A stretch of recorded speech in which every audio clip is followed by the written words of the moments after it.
আসসালামু আলাইকুম ওয়া রাহমাতুল্লাহি ওয়া বারাকাতুহু। আলহামদুলিল্লাহি ওয়াহদাহ ওয়াসসালাতু ওয়াসসালামু আলা মান লা নাবিয়্যা বা'দা আম্মা বা'দ।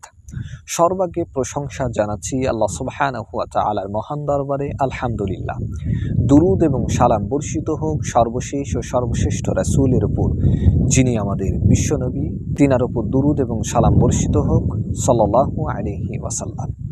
আজকে আমি যে বিষয় নিয়ে আপনাদের সামনে কথা বলবো তা হচ্ছে একটা সন্তান বা শিশুর মৌলিক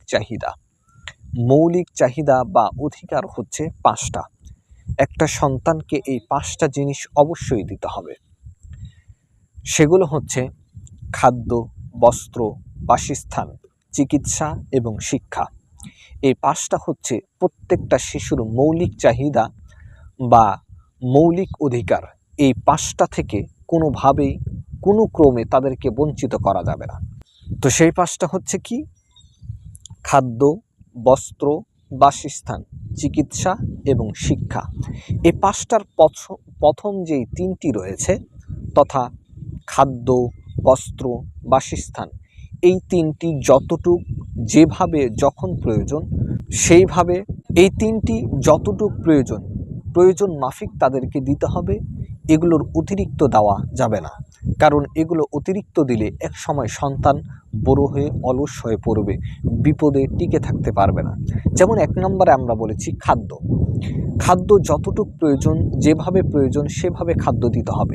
অতিরিক্ত খাদ্য যদি খাইয়ে আপনার সন্তানকে আপনি মানুষ করেন, তাহলে ছোট থেকে অতিরিক্ত খাবার খাওয়ার কারণে বড় হয়ে যে কোনো বিপদ আপদে টিকতে পারবে না। এবং সন্তানকে পুষ্টিকর ভালো খাবার দিতে হবে, যেই খাবারগুলোতে সন্তানের রোগ প্রতিরোধ ক্ষমতা বাড়বে। যেমন ডিম, দুধ, খেজুর, কিশমিশ, এই সমস্ত খাবারগুলো তাদেরকে দিতে হবে। যেমন ক্ষতিকারক চিপস, বিস্কিট, তারপরে পিৎজা, বার্গার, এই সমস্ত খাবারগুলো দেওয়া যাবে না। এটা অবশ্যই খেয়াল রাখতে হবে। ২য় নম্বরে বস্ত্র তথা পোশাক যতটুক প্রয়োজন সেই অনুপাতে তাকে দিতে হবে। এমন অতিরিক্ত পোশাক দেওয়া যাবে না যাতে সে অলস হয়ে পড়ে। একটা সন্তানের যদি ৩টা থেকে ৪টা পোশাক বা ২ থেকে ৩টা পোশাক হলেই যথেষ্ট হয়, তাহলে সেটাই দিতে হবে। এর অতিরিক্ত যদি দেন, তাহলে অতিরিক্ত পোশাক পরিধান করে অভ্যাস হয়ে যাওয়ার কারণে পরবর্তীতে পোশাক না পেয়ে সে বিপদে টিকে থাকতে পারবে না, মুশকিল হয়ে পড়বে। তাই শালীন পোশাক, সুন্দর পোশাক এবং ইসলামিক মাইন্ডের যে পোশাক আছে সেই পোশাক তাদেরকে দিতে হবে এবং অতিরিক্ত দেওয়া যাবে না।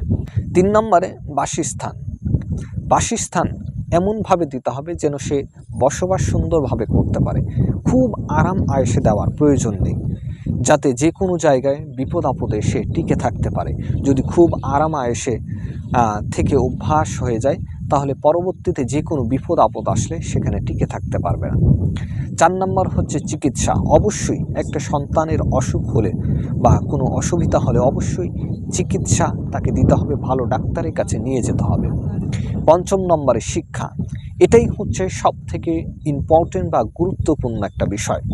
একটা সন্তানকে সঠিক শিক্ষা আপনাকে দিতে হবে। শিক্ষার লিমিট থাকবে না, তথা সে যতদূর পারবে ভালো শিক্ষা অর্জন করতেই থাকবে। ততদূর আপনি তাকে পারবেন সুন্দর মতো তাকে পড়ানোর চেষ্টা করবেন, তথা তাকে অধ্যয়নের সুযোগ দেবেন।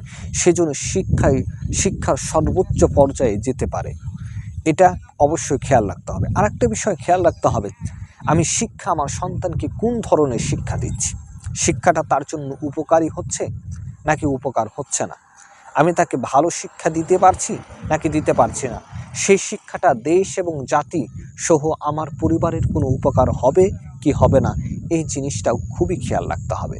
তো সম্মানিত উপস্থিতি, একজন পিতামাতার সবথেকে বড় প্রজেক্ট হলো তার সন্তান। তার ঘর বাড়ি টাকা পয়সা সবই আছে, কিন্তু যেই পিতামাতার বাড়িতে সন্তান নেই, সেই পিতামাতার কোনো দাম নেই। কারণ তার সন্তান যদি না থাকে, তার সম্পদ দিয়ে সে কী করবে, ঘর বাড়ি দিয়ে কী করবে, তার তো থাকার মতো মানুষ নেই। এই জন্য একজন মানুষের টাকার থেকে সবথেকে গুরুত্বপূর্ণ হলো তার সন্তান, ঘর বাড়ির থেকে গুরুত্বপূর্ণ হলো তার সন্তান, তার সবথেকে বড় প্রজেক্ট হলো তার সন্তান। এই প্রজেক্টকে সবথেকে বেশি গুরুত্ব দিতে হবে। টাকা ব্যয় করে হলেও তাকে সঠিকভাবে চলানোর ব্যবস্থা করতে হবে। তাই অবশ্যই এই জিনিসগুলো খেয়াল রাখবেন।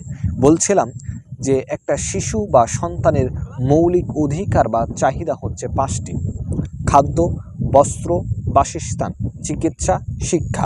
আল্লাহ সুবহানাহু ওয়া তাআলা আমাদেরকে সন্তান প্রতিপালনের গুরুত্ব বুঝার তৌফিক দান করুন। আল্লাহুম্মা আমিন।